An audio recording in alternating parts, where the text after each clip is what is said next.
Vamos a comenzar con una meditación. Te invito a juntar las palmas al centro del pecho, cerrar los ojos e ir hacia adentro. Respira profundo todo el aire y siente cómo se infla el abdomen. Al inhalar y al exhalar, lentamente se va desinflando. Tu columna está completamente derecha. Agradecemos la presencia de cada uno de nuestros guías, maestros y maestras ascendidas, ángeles y arcángeles. Agradecemos la presencia de nuestros ancestros y ancestras y a todos los seres de luz en todas las direcciones, especialmente a los guardianes del reino vegetal, mineral y animal.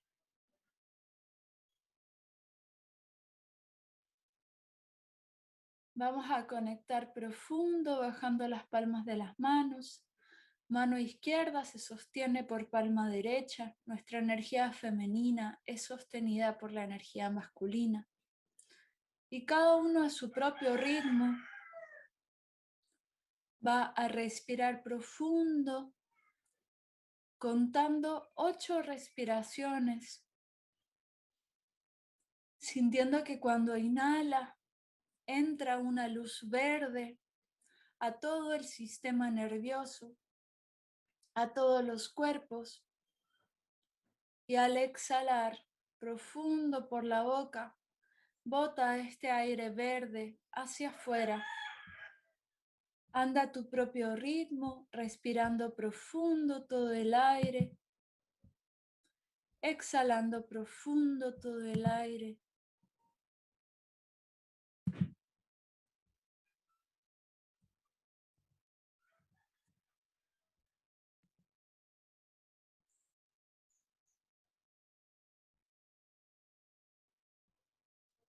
Inhala profundo todo el aire. Exhala profundo todo el aire.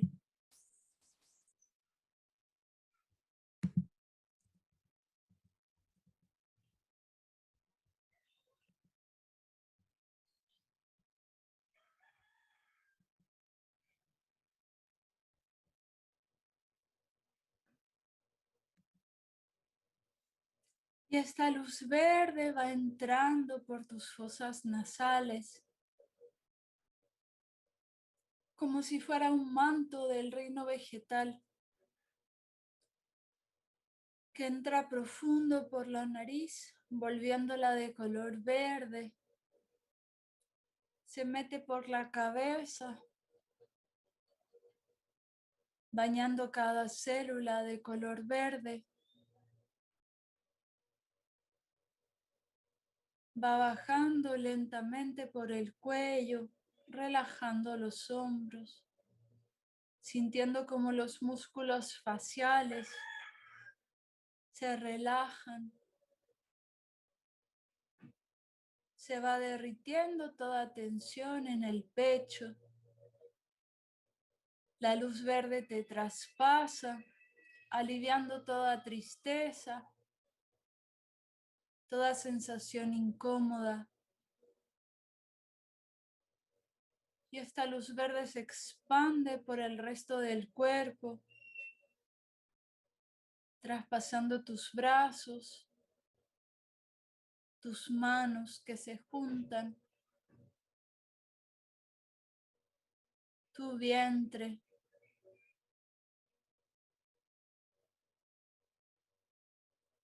Esta luz verde va llegando a tus piernas, traspasándolas completamente. Y de pronto ya eres completamente verde como una planta. Y desde el centro de tu pecho comienza a emerger una flor que se abre de par en par. Es una flor hermosa, lista para ser polinizada.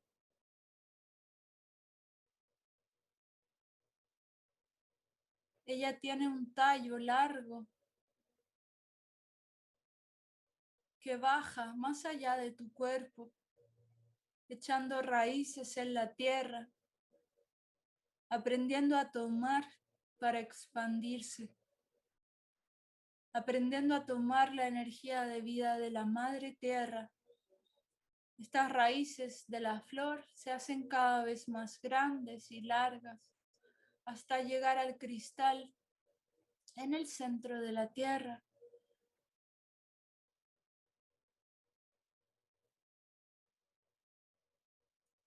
Observa cómo tomas fuerza desde ella por las raíces y esta fuerza impulsa la flor que emerge en tu pecho.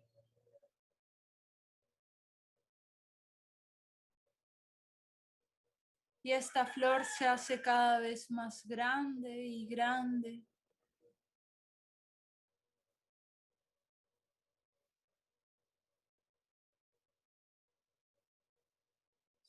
Está lista para ser polinizada.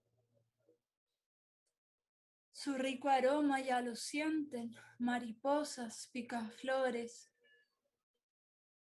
Y observa cómo viene una mariposa enorme a posarse sobre tu flor, a enseñarte de la transformación, a enseñarte para emprender tu propio vuelo, para generar tus propias semillas, para que un día ellas mismas den sus propias flores.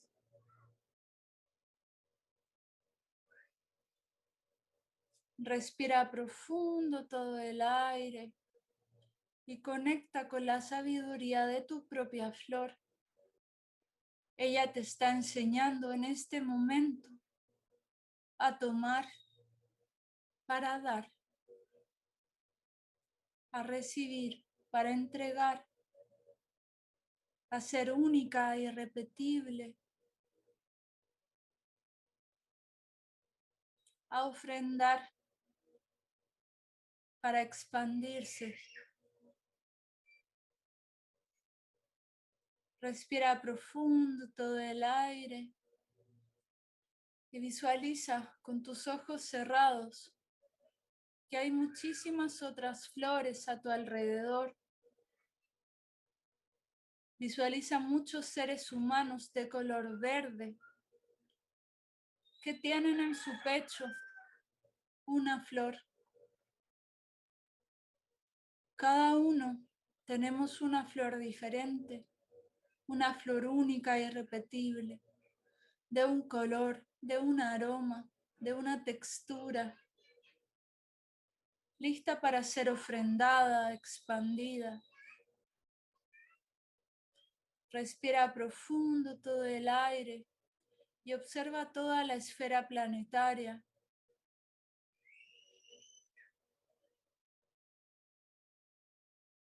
Llena de luz.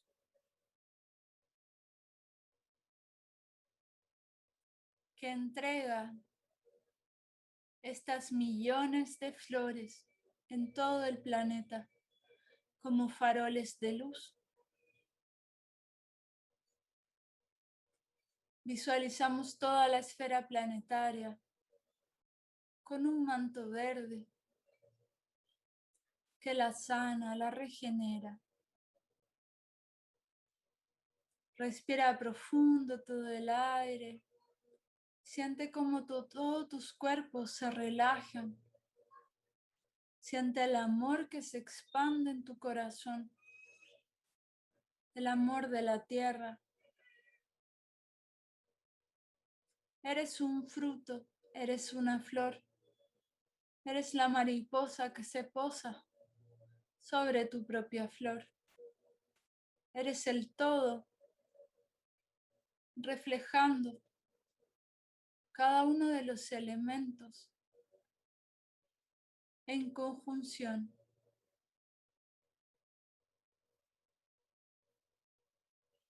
Respira profundo todo el aire y anda a recostarte, a soltar toda tensión. Quédate allí unos minutos en Shavasana. Tus piernas están abiertas, tus pies caen hacia los costados, relajando tus caderas. Tus brazos están extendidos, tus palmas de las manos van hacia arriba, recibiendo la luz. Permanece unos minutos, todos los que necesites allí, agradeciendo, dar para recibir, agradeciendo, recibir para dar, ser parte de este infinito.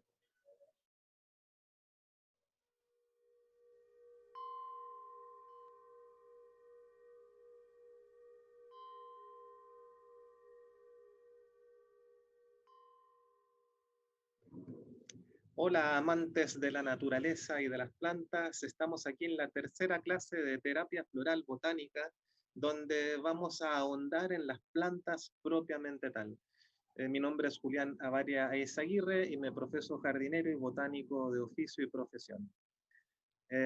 Vamos a ver acerca de las características de este maravilloso reino vegetal. Aquellas flores que están ahí son las flores del zapallo, que son unas estrellas luminosas que, imagínense, claramente tienen una función como para poder atraer al polinizador que va allí a buscar ese néctar que está eh, oculto en el fondo de la flor, que es un regalo, es una miel para ese visitante, y ese visitante se va a llevar en su pelito, en su ropaje, en sus patitas, parte de ese polen donde se observa, ¿no?, en el centro la parte masculina, el estambre de la flor, que va a ser, digamos, luego conducido hacia otras flores de la planta que son femeninas, y así se logra finalmente el tan ansiado fruto, que en este caso es el zapallo, ¿no?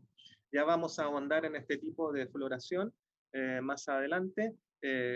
Vamos a primero hablar acerca de ciertos aspectos creativos, desde dónde viene este reino vegetal, desde qué planeta y de dónde viene este planeta.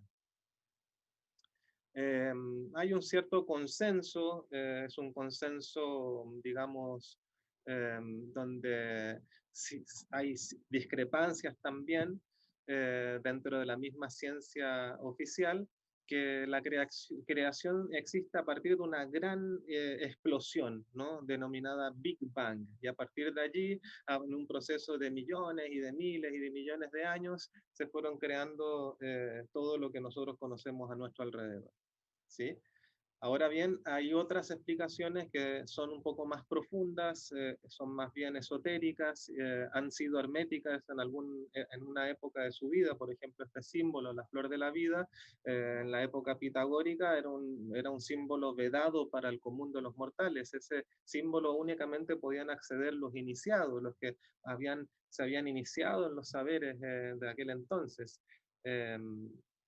Entonces, hoy en día ese símbolo ya no es algo hermético, es algo que está liberado para todos, incluso podríamos decir que está de moda, podría ser, y sin embargo sus alcances siguen siendo muy, muy profundos. Y a partir de allí hay una explicación bastante fehaciente de toda la creación, de nosotros, de la geometría, incluso de nuestros valores universales que deberíamos ejercer como humanidad.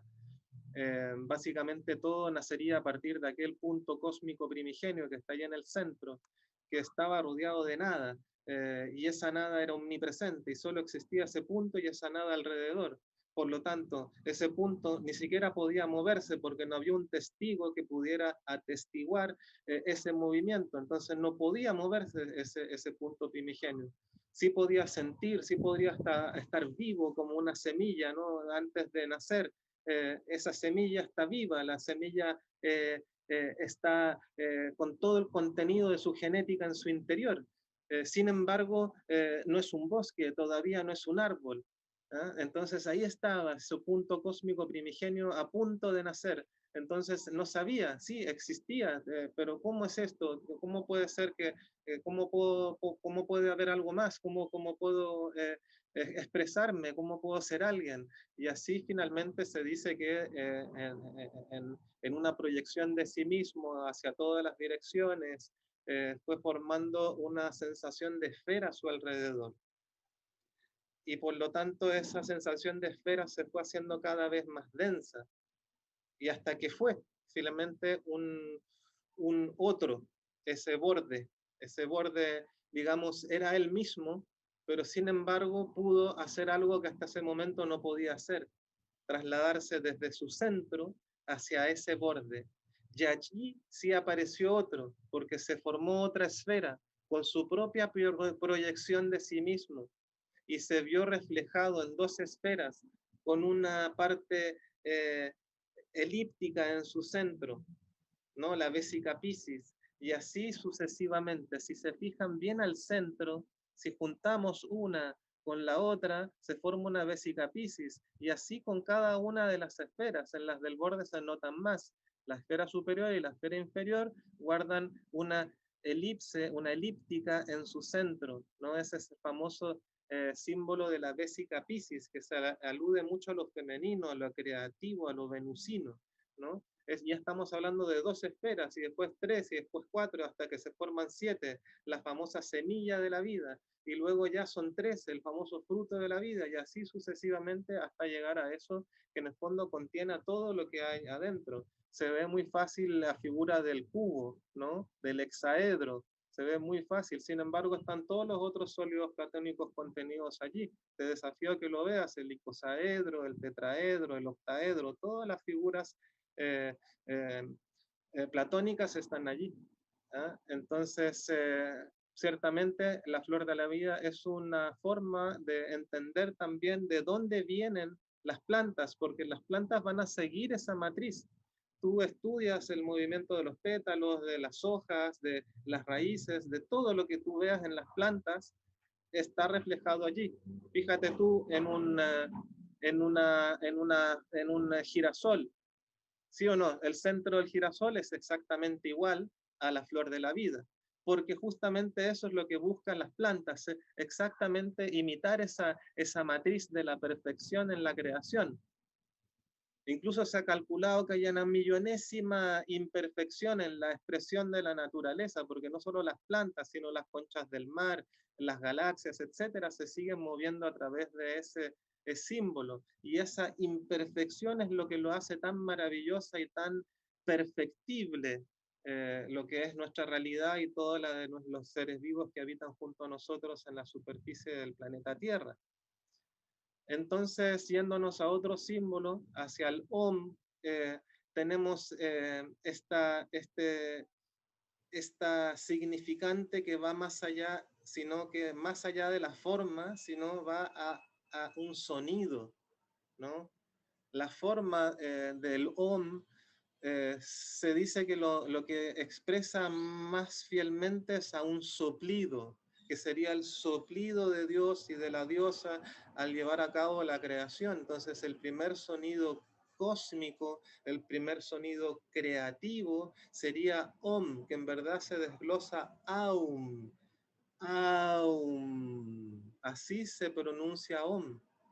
Por eso que también muchas veces las primeras letras del abecedario es la letra A, porque es la primera en avanzar por el éter en la creación. Entonces, se dice que más bien la creación fue primero un sonido, ¿sí? Y no necesariamente una explosión, sino un sonido, una música, la letra A que se movió por el éter que existía en ese momento.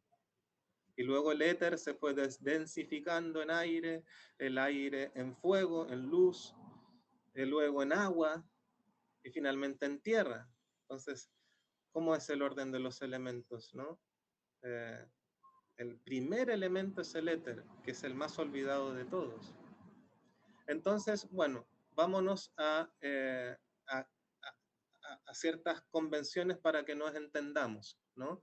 Un cosmos, el gran orden creativo, vamos a entenderlo como una suma de universos, ¿sí? Eh, Asimismo, un universo, un patrón de un verso, de un valor universal, sería conformado por una suma de galaxias, ¿sí? Ahí tienen un montón de galaxias fotografiadas por el telescopio Hubble. Cada una de esas es una galaxia o un par de galaxias que están en una suerte de danza en diferentes fases, y luego cada galaxia vamos a entenderla como una suma de sistemas solares. Y nosotros vivimos en la galaxia que se llama Vía Láctea, ¿sí? Eh, Sería como una espiral centrífuga con un gran centro que los mayas llamaron Hunapku, y en uno de esos brazos, bien alejado de su centro, de su Hunapku, está nuestro sistema solar, donde habitamos, ¿no? Con nuestro sol, que los mayas llamaban Quinichahau, los incas Inti, los egipcios Ra, y nosotros, el planeta Tierra, está justo allí. Digamos, está a una distancia, dicen, perfecta en relación al Sol. Y además, el planeta tiene una inclinación en su eje que le permite tener ciertas variabilidades climáticas y tener también, por lo tanto, mayor diversidad de especies a través de esa inclinación que permite en ciertos lugares incluso tener 4 estaciones en el año. Eh, Además hace que los fotones no se disparen directamente hacia una cara y bueno, y permite también ciertas cosas en los polos que estén congelados, etcétera, ¿no? Entonces, eso hace, junto con su distancia y junto con la luna, que es fundamental en el desarrollo de la vida en el planeta Tierra, hacen que en este planeta, también conocido como planeta azul, porque es predominantemente agua, tanto en su historia como en su presente, eh, hace que se desarrolle esta cantidad de vida, de seres vivos, de biodiversidad, de riqueza única a escala galáctica al menos. Pasó por los diferentes estadios, igual que el primer soplo divino. Primero fue algo etérico, fue algo, digamos, diseñado en una arquitectura etérica. ¿Ah? Entonces esa es la primera recomendación cuando queramos co-crear algo. Quiero co-crear un centro de acogidas, quiero co-crear un centro de recuperación para animales, para que vuelvan a su estado, de que todas las ideas que tú tengas y quieras ejecutarlas, primero tienes que co-crearla, su diseño arquitectónico, con eso te digo hasta los más finos detalles, en etérico, y luego ir pasando por cada uno de esos elementos hasta verlo plasmado en lo terrenal. Entonces, primero la Tierra fue en éter, luego fue una nube de gas, fue aire, fue una nube de cúmulo de gases que fueron aumentando su temperatura hasta que en un momento se formó una corteza muy, muy frágil a su alrededor, pero con un centro incandescente, pero en un momento dado fue bajando, digamos, todo aquello porque empezó a precipitar como lluvia al bajar la temperatura, y esa lluvia se fue acumulando, dicen, durante 1000 años en la corteza terrestre hasta que se formó un inmenso océano, un único y gigantesco océano, y durante mucho tiempo el planeta ya había dejado de ser gas, había dejado de ser luz y ya era agua. Y es allí, en esa agua primigenia, es donde nace la vida en nuestro planeta. Y vamos a ver que el reino vegetal también nace aquí, a través de un organismo que hasta el día de hoy se le llama cianobacteria, aceptando de ese modo que ese organismo, si bien es el primero en el reino vegetal, tiene algo en su origen muy particular y similar a una bacteria, ¿no? Ciano quiere decir color azulino, porque alude a ese color que uno ve cuando sobrevuela el océano y puede ver manchas de color verde azuladas, indica la presencia de estas cianobacterias, los primeros organismos que hacen fotosíntesis del reino vegetal, ¿sí? Y después, bueno, siguiendo con la historia del planeta Tierra, ese mar tenía en su base, en su fondo abisal, volcanes submarinos que estaban en constante erupción y fueron acumulando esa lava volcánica a su alrededor, la cual se enfriaba rápidamente porque estaba en el océano, y se acumuló hasta que sobrepasó el nivel del océano y se formaron por primera vez los continentes. ¿Sí? Y ahí ya recién podemos hablar del elemento tierra. Eh, por muy sólido que se vea el aspecto digamos, continental de nuestra Tierra, en realidad es bastante frágil y está sujeta a grandes movimientos. En el Paleozoico estamos a la izquierda, en la medida que vamos hacia la derecha nos acercamos al presente. Podemos observar que estaban todos contenidos en un gran y único continente llamado Pangea, que luego se separa en Gondwana y Laurasia, y finalmente en el mapamundi que se arma hoy en día, ¿no? Incluso dicen que este movimiento sigue, o sea, nosotros nos seguimos separando Sudamérica, digo, y Norteamérica de Europa, ¿no? Pero asimismo, la placa de Nazca, que está debajo del mar, se mete debajo de Sudamérica. Y eso genera, por ejemplo, la orogénesis de la cordillera de los Andes o la aparición de la cordillera de la costa, ¿no? Que son plegamientos, como por ejemplo los Himalayas, ¿no? Que toda la India choca con ese continente y se forman los Himalayas. La India está aquí y, digamos, al separarse de África, luego deriva y choca hacia allá y se forma, digamos, lo que se conoce como India, ¿no? Pero era una isla y eso se sabe también en el estudio mineral. Tiene minerales que no lo tiene ningún otro lugar del mundo por toda su deriva continental, ¿no? Eh, y digamos, para que vean la fragilidad de estas placas tectónicas, digamos, se acepta que si el planeta fuese una manzana, la cáscara de la manzana es el equivalente al grosor de la corteza continental, ¿sí? Entonces sabemos verdaderamente que esto puede cambiar en cualquier momento. Un resumen. Se acepta que hace 4.600 millones de años nace la Tierra, primero en estado gaseoso, altas temperaturas, es una alquimia primigenia donde se origina el reino mineral. Se enfrían las altas temperaturas y los gases precipitan como lluvia. Se habla de una lluvia de 1000 años. Nace el estado acuoso, el planeta azul, el planeta mar.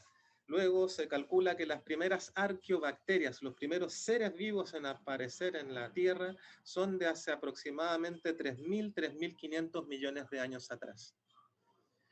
Y recién, en más o menos los 700 y 550 millones de años, aparecen los primeros organismos vegetales conocidos como cianobacterias o algas verde azuladas que les mencionaba anteriormente.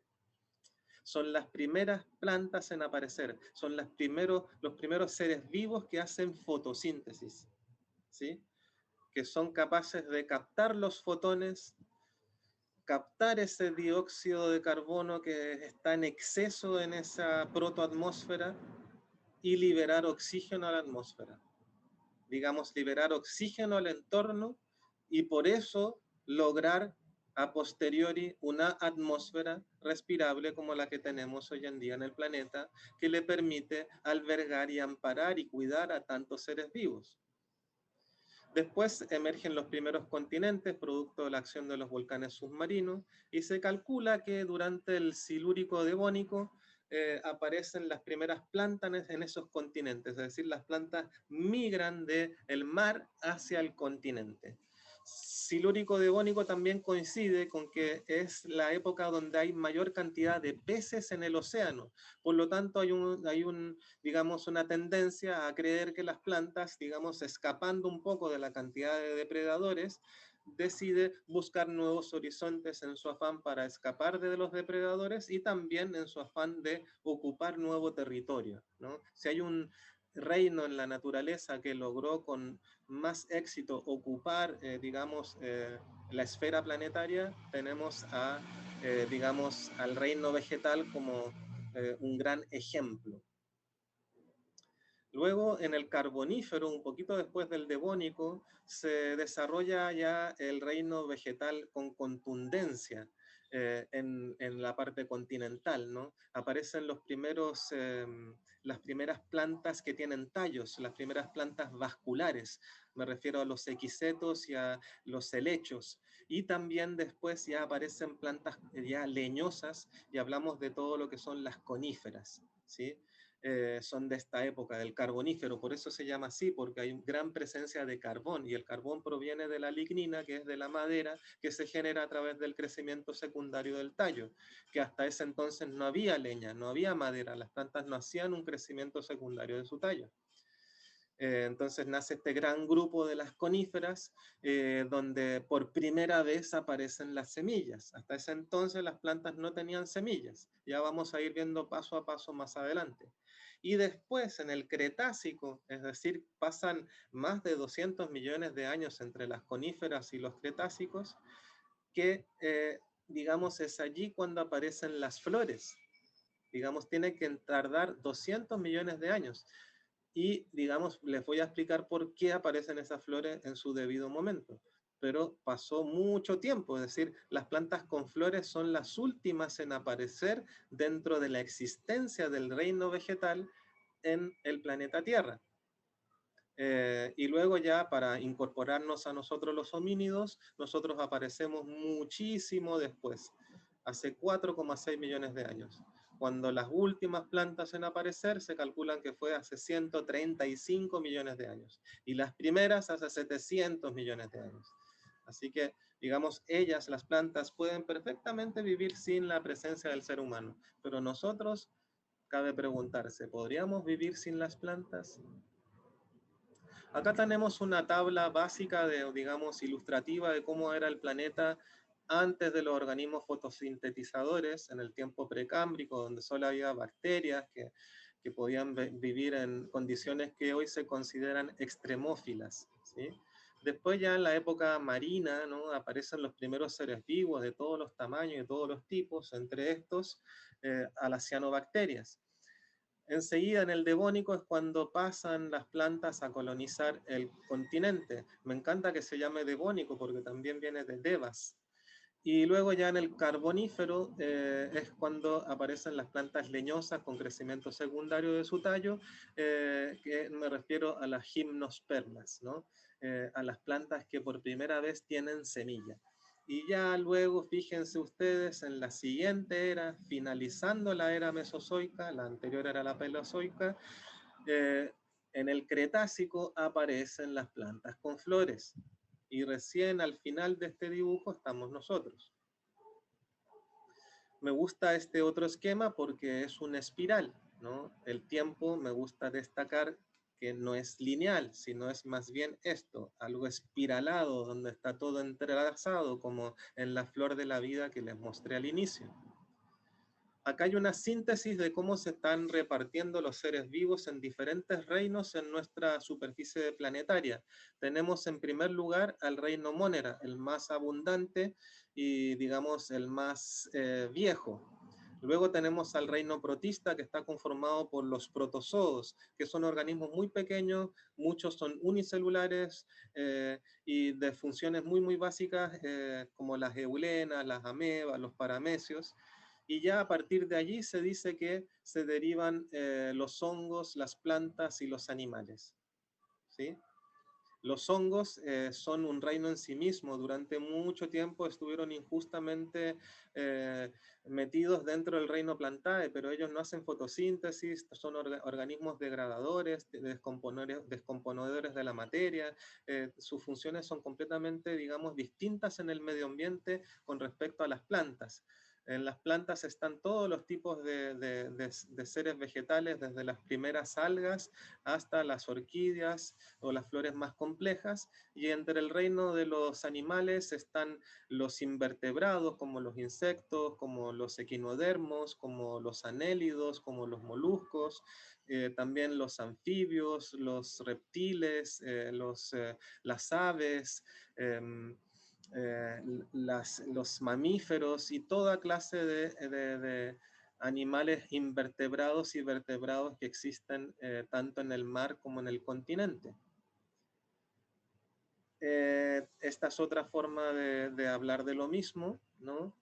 Quiero ir a este otro esquema donde la única diferencia sería que a las bacterias, al reino Monera, hay ciertos científicos que proponen en realidad separarlas en arqueobacterias y eubacterias porque son diferentes, se distinguen muy fácilmente una de otra.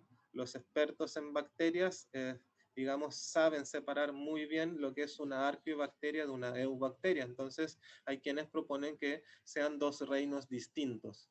Y luego las líneas más esotéricas, con Trigueriño entre nuestros contemporáneos, que es guardián del conocimiento de la teosofía y de la antroposofía, ese conocimiento establece que también, por ejemplo, está el reino elemental. Es el reino de los gnomos, de las devas, de las sílfides, de las ondinas. Después también se acepta el reino mineral como reino en sí mismo, al vegetal, al animal y al humano como un reino distinto al animal, y luego vendría el espiritual y el débico. Es decir, bajo esta línea, digamos, más esotérica, se habla de 7 reinos, y hay unos que están más vinculados con otros. Por ejemplo, se dice si eres vegetal, de una encarnación a otra podrías pasar al débico. Si eres animal, de una encarnación a otra podrías pasar a humano. En fin, vamos de lleno a hablar sobre el reino vegetal y cuáles son sus características que los separan con los demás reinos. En primer lugar, son organismos autótrofos, es decir, no necesitan de un otro para poder alimentarse. ¿Ah? Un tigre necesita una gacela, la gacela necesita el pasto, la hierba, y el pasto no se come un otro, el pasto toma el sol, ¿no? Hace la fotosíntesis, hace el servicio de brindar oxígeno, se enraiza así, toma nutrientes, etcétera, pero no se come a nadie. Entonces se vale por sí mismo. De hecho, las plantas son el primer eslabón en las cadenas tróficas, en las cadenas alimenticias. Por mucho que el león no coma pasto, depende del pasto porque la gacela se alimenta del pasto. Y además, cuando el león caza la gacela, lo primero que come es la panza, porque ahí todavía está eh, el pasto en proceso de digestión, ¿no? Es como cuando nosotros cocemos las verduras, ¿no? Entonces, todos dependemos directa o indirectamente del reino vegetal para poder alimentarnos. Realizan fotosíntesis, es decir, captan la luz que hay afuera, los fotones de luz, captan los gases que hay afuera, en ese entonces en el precámbrico eran montonazos, y adentro lo transforman en energía para vivir y además liberan como un excedente, como algo que ya no les sirve, el oxígeno. Entonces, esa protoatmósfera, gracias a la fotosíntesis que empezaron a hacer las cianobacterias y cada una de las plantas hasta hoy, permiten que exista esta atmósfera respirable que haya a nuestro alrededor, ¿no? Entonces, acá tenemos 2 puntos más. Realizan fotosíntesis y aportan oxígeno, junto con ser autótrofos. Además, son sésiles, es decir, no se mueven del lugar donde nacen. Dicen que carecen de desplazamiento. Sin embargo, acá hay ciertos aspectos que yo les voy a mostrar más adelante que contradicen un poco este punto, porque si bien es cierto que la planta donde nace, el árbol donde nació, ahí le gustó y ahí se queda, su descendencia sí va a tener que hacer un esfuerzo por dispersarse en el entorno, porque no debe crecer debajo de ese árbol madre, porque si no crecerá, digamos, bajo esa sombra y competirá por esos nutrientes y será una planta débil. Por lo tanto, la madre, digamos, quiere que su descendencia, la planta madre, quiere que su descendencia se vaya lejos. Entonces, sí se desplazan las plantas, sí se pueden mover, de hecho los bosques se pueden mover de una zona a otra en el paisaje, gracias a su desplazamiento, a sus técnicas de desplazamiento.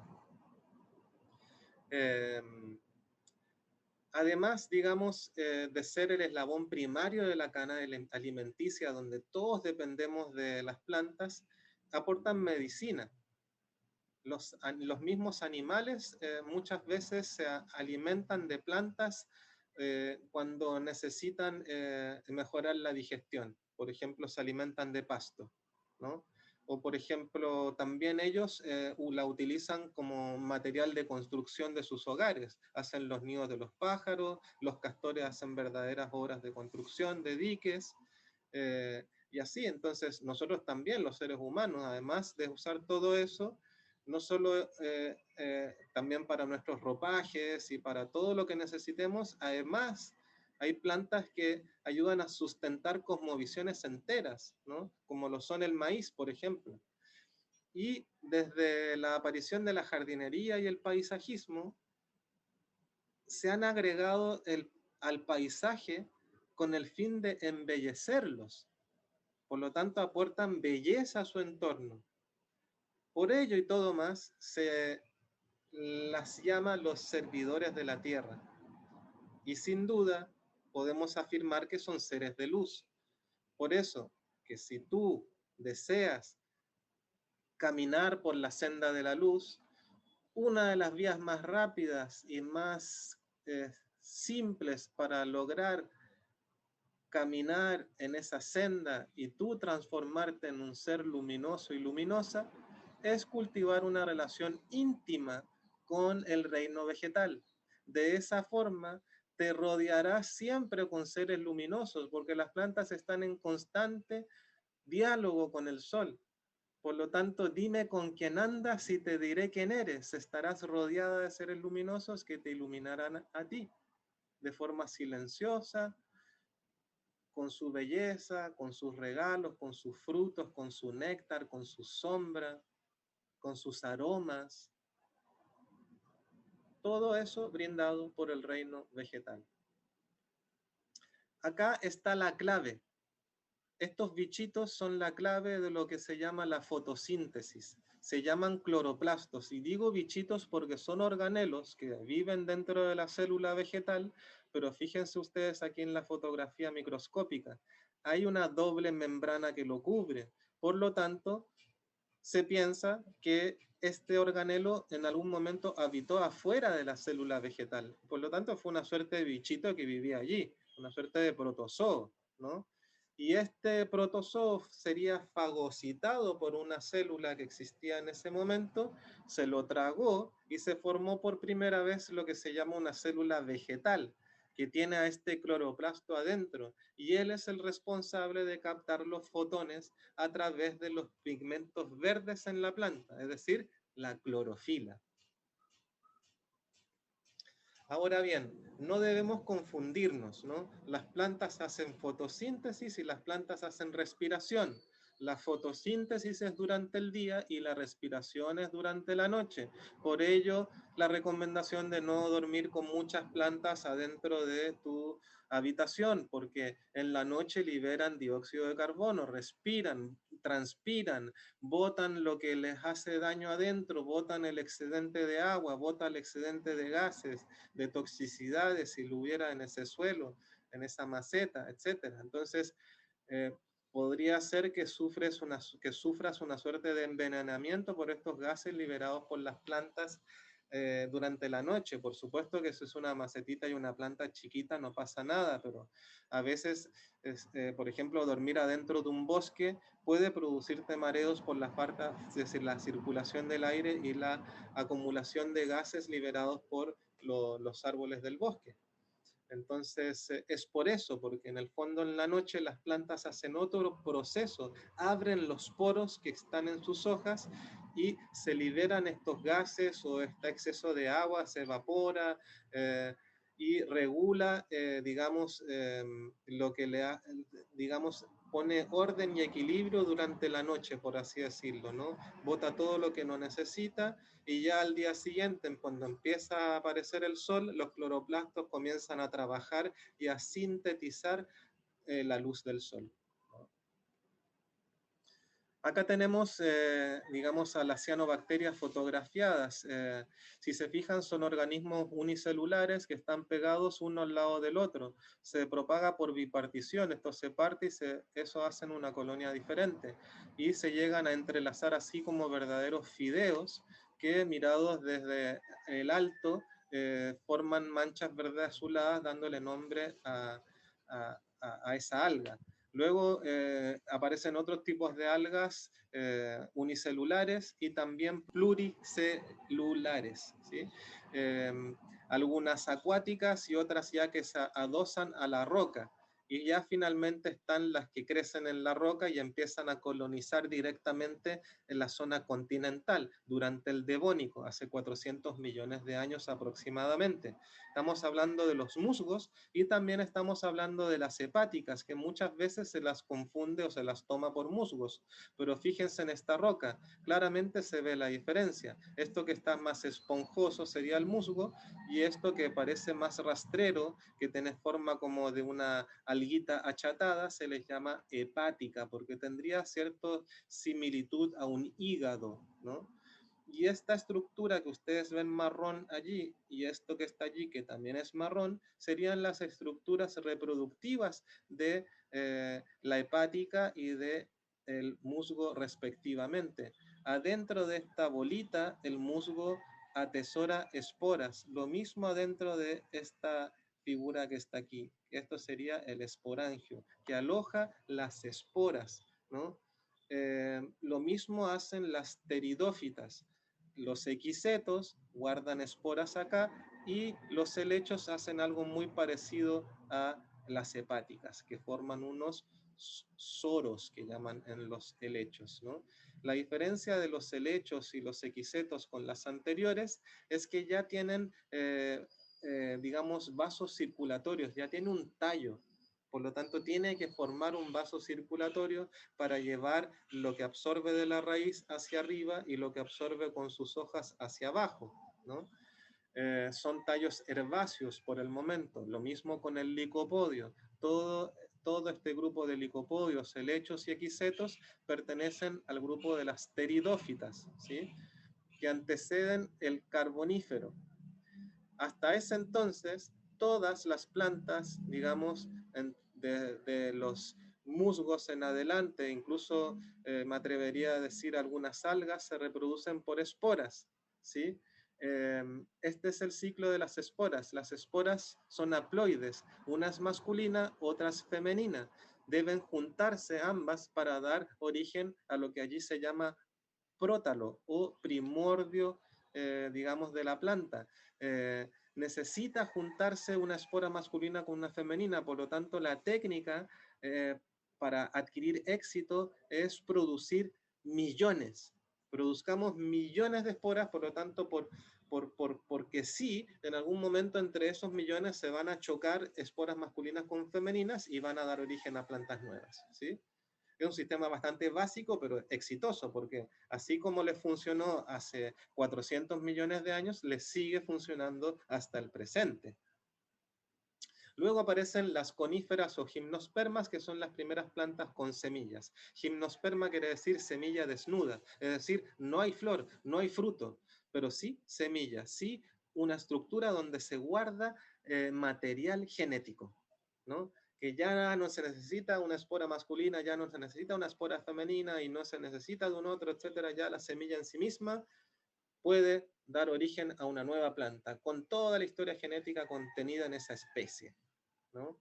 Esto se desarrolla durante el Carbonífero y donde también, como les mencioné, las plantas desarrollan un crecimiento secundario en su tallo.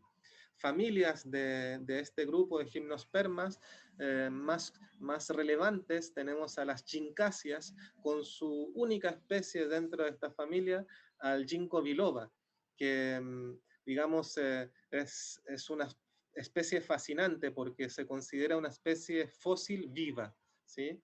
Eh, Luego están las cicadáceas, que muchas veces se les confunde como palmeras en esas recreaciones de la época jurásica, triásica con los dinosaurios. se ilustran con estas cicadáceas a su alrededor, que no son palmeras. Las palmeras son más bien del Cretácico, bastante después, son plantas con flores, ¿sí? Como les dije, estas plantas hacen semilla, pero no hacen fruto. Pero fíjense ustedes el ginkgo, qué curioso que es. Hace algo que parece fruto, claramente. Tiene una pulpa carnosa a su alrededor. Aquello se llama botánicamente un arilo carnoso, porque no se puede aceptar que sea un fruto, porque nunca fue flor. Entonces, es una semilla envuelta en un arilo carnoso, que además es hediondo, es putrefacto, nauseabundo, evidentemente para atraer a alguien para que se lo coma, alguien que en ese entonces podría haber considerado ese hedor como algo muy atractivo. Entonces, fíjense ustedes, el ginkgo sería casi una excepción entre las coníferas porque desarrolla un sistema de dispersión diferente que las demás. Las demás utilizan el viento. El ginkgo utiliza un animal que se lo comía y luego defecaba a través de su sistema excretor a la semilla, lista para poder ser germinada. Las cicadáceas desarrollan esta piña inmensa y luego aparecen las semillas adheridas allí, ¿sí? En la parte basal, porque es allí donde están las semillas, digamos, las partes femeninas, digamos, de las cicadáceas, las que deben ser polinizadas por las partes masculinas, ¿sí? Eh, Luego otras familias importantes son las araucariáceas, con la araucaria o el pehuen entre sus protagonistas. Luego las cupresáceas o cipreses, y finalmente la más común y la más abundante en la Tierra, las pináceas, que son, digamos, abundantes en el hemisferio norte. En el hemisferio sur se desarrollaron más las araucariáceas. Digamos, aquí está la clave de sus órganos reproductivos, vulgarmente llamados conos o piñas, por eso también vulgarmente llamadas las gimnospermas como coníferas. Sin embargo, técnicamente a aquellas estructuras se les llama estróbilos, es decir, a los conos, desde el punto de vista botánico técnico, se le llama estróbilo. Si es femenino, como el de la derecha, se le llama ginostróbilo, y si es masculino, como el de la izquierda, se le llama androstróbilo. El masculino es el encargado de hacer el polen, que debe llegar allá, al cono femenino, cuando está agrietado, cuando ya se haya abierto y pueda entrar el granito de polen. Y además el viento tiene que soplar en esa dirección. Y si no hay viento, ¿qué pasa? Vamos a ir viendo que la planta, desde su existencia, va generando diferentes técnicas para tener éxito en aquello que no lo tiene. Por ejemplo, el ejemplo que les di, ¿qué pasa si a una conífera no hay viento a su alrededor? Como que justo hay una época en que en esa temporada nunca hubo viento. Entonces, no podría acontecer la reproducción. Por lo tanto, el reino vegetal, por mientras que va desarrollando coníferas, va diseñando en etérico aquel otro sistema de plantas que no vayan a depender del viento, ¿sí? Este sería el ciclo reproductivo clásico de las coníferas, donde está la parte digamos, del polen, ¿no? Que debe llegar justo allí donde están, digamos, las partes femeninas, ¿no? Acá lo que les quiero destacar es que muchas veces ustedes van a encontrar el nombre flor masculina o flor femenina para referirse al ginostróbilo y al androstróbilo, pero en realidad sería más bien una imprecisión. Sin embargo, lo van a encontrar, para que no se confundan, en verdad las flores propiamente tal le pertenecen a las angiospermas, a las plantas que vienen a continuación, ¿sí? Aquí las tenemos, ¿no? Que aparecen más de 200 millones de años después de las coníferas. Es decir, aparecen mucho después, ¿no? Es decir, se toma 200 millones de años en su diseño, en la arquitectura de las angiospermas, que están, digamos, finamente creadas para poder atraer a los insectos que durante el Cretácico tenían una presencia protagónica. Eran insectos enormes, y cuando digo enormes no me caben las manos en la pantalla. Está el registro fósil de estos animalitos enormes, ¿no? Libélulas, avispas, abejas, de proporciones inmensas, ¿no? Y, y de todos los tamaños, ¿no? Y entonces, bueno, las plantas dijeron, vamos a hacer uso de esta diversidad de insectos que sin duda les vendría muy bien que nosotros le diéramos una suerte de alimento muy apetecido, el néctar, y entonces así aseguramos que nos vengan a ver y vamos a llamar la atención siendo coloridas, siendo perfumadas, siendo vistosas, haciendo técnicas de atracción, ¿no? Siendo bellas, y por lo tanto todas sus estructuras reproductivas están en función de eso, en atraer al polinizador. Y ciertamente tuvieron mucho éxito, ¿no? Porque siguen existiendo hasta el día de hoy, ¿no? Lo interesante es que hubo un grupo de plantas de las angiospermas, que son plantas con flores que hoy existen y son muy exitosas también, pero fueron las conservadoras dentro de este grupo porque no quisieron polinizarse por el viento, no quisieron depender digamos, sí quisieron ser iguales a las coníferas, quise decir, no quisieron depender más de los insectos, como que no se atrevieron, por así decirlo, y digamos, los arquitectos de las angiospermas dijeron, bueno, por si acaso hagamos un grupo que, bueno, que mantenga las mismas cualidades de polinización y dispersión, el viento, igual que las coníferas, ¿sí? Entonces, ese grupo de plantas no son llamativas, digamos, con sus flores, porque no necesitan llamarle la atención a nadie. Y me refiero, por ejemplo, a las gramíneas, ¿no? La flor del pasto es muy inofensiva, prácticamente no se ve, pasa muy desapercibida. ¿Quién le ha visto las flores al sauce, por ejemplo? Uf, nadie las ve, ¿no?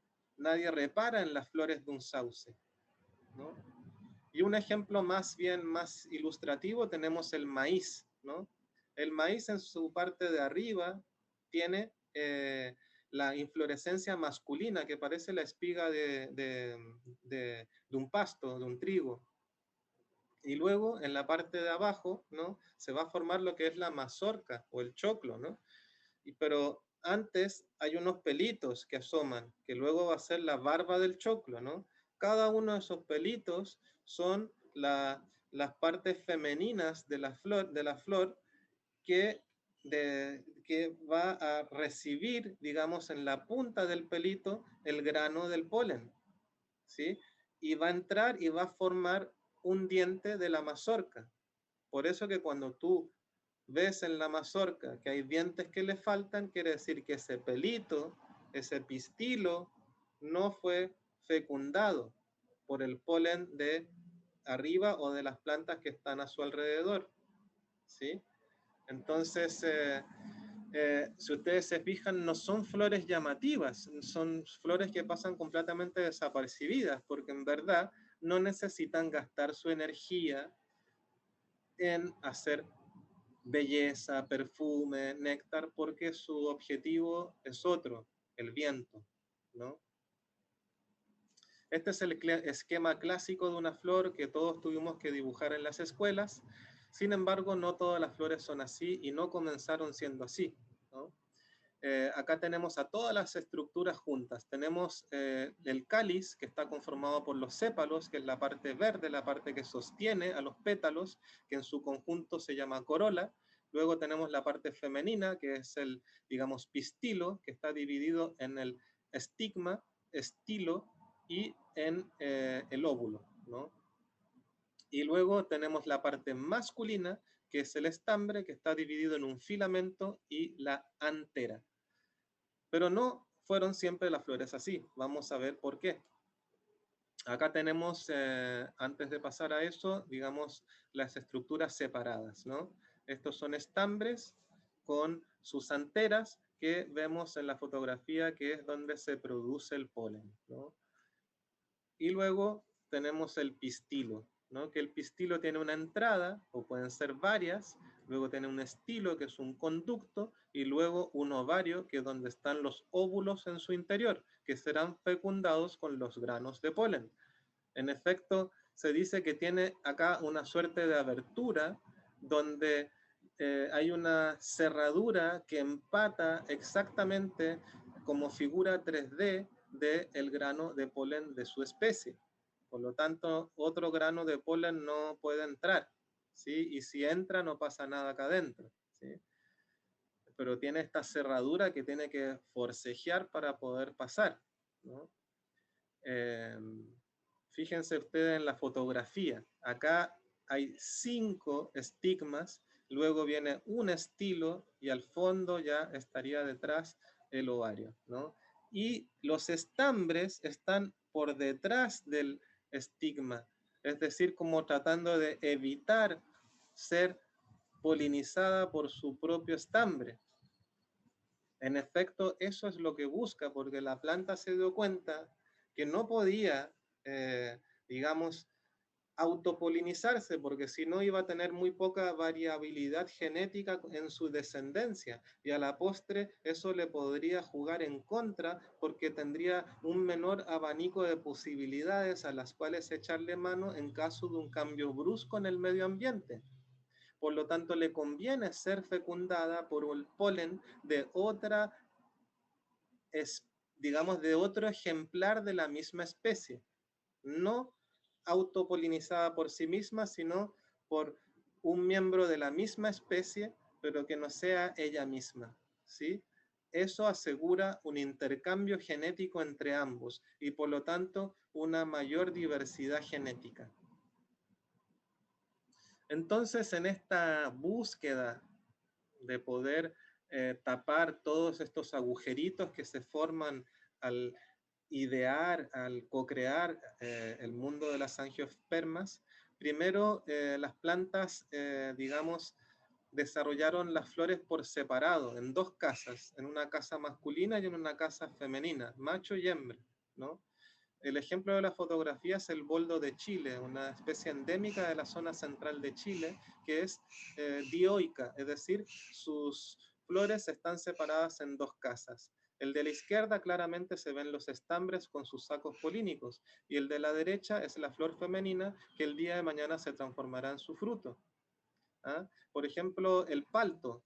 Tú puedes tener un palto en tu jardín y nunca vas a tener fruta. Podría tratarse de un macho que nunca lo hará o una hembra que no tiene un macho para ser polinizada.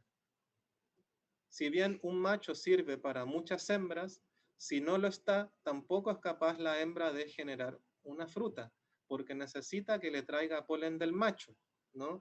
Entonces, si por alguna razón ese polinizador, por ejemplo, hubo una gran tasa de mortandad por una plaga, ese año el boldo se queda sin su agente polinizador.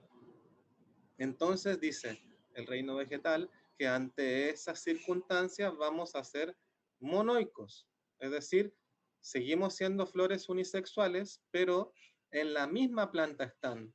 Por ejemplo, el caso de los zapallos que les mencioné al inicio. Acá tenemos a la izquierda la flor femenina con una zona engrosada que sería claramente el ovario que el día de mañana se transforma en zapallo, y a la derecha la flor masculina que no tiene esa protuberancia en su base. Esto luego se transforma claramente en un zapallo que tendrá en su interior las semillas. Es decir, las flores están separadas pero juntas en la misma planta.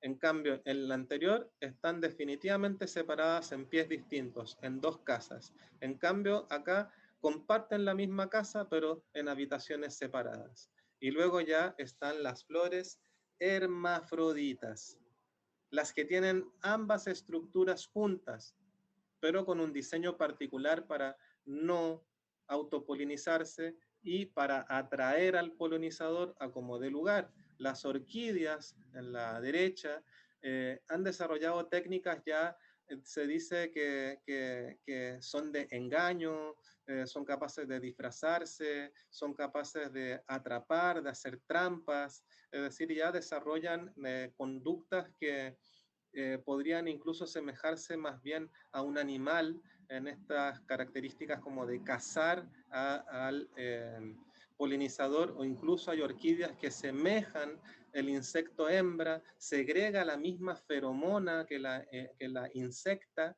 y viene el bichito macho y se monta encima creyendo que va a reproducirse, pero en realidad la única que se reproduce allí es la orquídea, que incluso ha tenido más éxito reproductivo que la insecta, ¿no? Entonces, fíjense ustedes lo que es capaz de hacer una orquídea. Y en la izquierda tenemos la clásica flor de la pasionaria o del género Passiflora, donde fíjense ustedes, por ejemplo, los estambres que están evidentemente posicionados para mirar hacia abajo. Y luego tienes a los estigmas mirando muy, muy lejos para evitar a toda costa la autopolinización. Y fíjense ustedes los anillos concéntricos de esta flor. Esto se debe a que el insecto ve en rayos ultravioleta y eso es una verdadera pista de aterrizaje, le facilita el aterrizaje para poder llegar al néctar que él anda buscando. Es decir, yo no dudo en afirmar que todo esto que les he contado confirma la inteligencia que posee el reino vegetal. Todo lo que hace el reino vegetal responde a una inteligencia. Entonces, no solo los humanos podemos ser llamados inteligentes, o los animales, sí, las plantas también demuestran inteligencia. En efecto, toda la creación denota una inteligencia creativa, que todo lo sostiene, que todo lo vivifica. Entonces, ¿cómo no van a ser las plantas una expresión de esa inteligencia divina? Acá tenemos el ciclo reproductivo de las angiospermas, el clásico de la abejita que lleva el polen a la flor, la fecunda y luego se forma la manzanita, que en su interior está la semilla. Cabe preguntarse, ¿qué fue primero, la manzana o la semilla?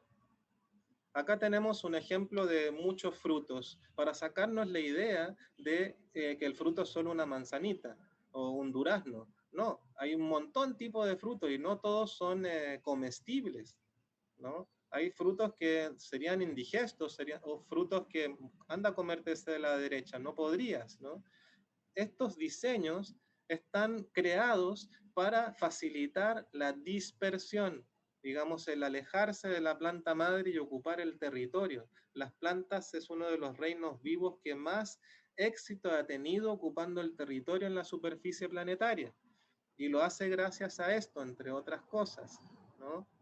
Por ejemplo, si usa al animal, va a usarlo a través de un fruto comestible, luego el animal lo dispersa a través de su sistema digestivo excretor en todas las condiciones óptimas para poder ser germinado, o bien lo va a llevar en su pelaje o en su plumaje o en su vestimenta en nuestros casos, y lo vamos a soltar más allá. La primera se llama endo, por dentro, zoocoría, y la otra se llama exo, por fuera, zoocoría. Enseguida está también la del viento, que les hablé tanto, que lo usaban mucho las coníferas. En este caso de las angiospermas se les denomina anemocoría. Los frutos, por ejemplo, pueden volar como helicópteros, claramente. Y también tenemos el caso muy exitoso de la palma cocotera, que desarrolla la técnica de la hidrocoría, que utiliza el mar para dispersarse, utiliza un medio acuoso, utiliza el elemento agua, ¿no? Y ha tenido un gran, gran éxito. Toda la línea ecuatorial del planeta y los subtrópicos están poblados por la palmera cocotera, que, digamos, se dispersó por sí sola, no necesitó a ningún ser humano para que lo llevara en balsa. Ella solita, con su fruto, diseñado matemáticamente perfectamente para poder flotar en ese mar, para poder ser descascarado y erosionado a través de la erosión de ese mar y de esa sal, hasta que cuando llega a la costa en una isla, en un continente, ya están condiciones óptimas para desarrollar una palmera. Y así lo hizo hasta ocupar todo el planeta en su línea ecuatorial, tropical, subtropical. La palmera cocotera, que además tiene una cantidad de aplicaciones y beneficios que son innumerables. Acá tenemos un resumen. Las más antiguas de todas, las algas. Luego las briófitas, que están compitiendo con las plantas vasculares, helechos y equisetos. Enseguida también están muy antiguas las coníferas, los ginkgos, las cicas y muy al final las angiospermas. Bueno, esto es todo. Les quiero agradecer haberse tomado el tiempo de haberme escuchado con tanta atención. Mi intención es que si vas a ser terapeuta floral, sepas qué es una flor. Y si ahora ya sabes, estoy muy agradecido. Y si tienes alguna duda al respecto, no dudes en hacerla y te contestaré con mucho entusiasmo. Nos vemos en la próxima clase de botánica, donde seguiremos ahondando en temas de inteligencia vegetal y también en aspectos técnicos como morfología y fisiología. Muchas gracias, nos vemos.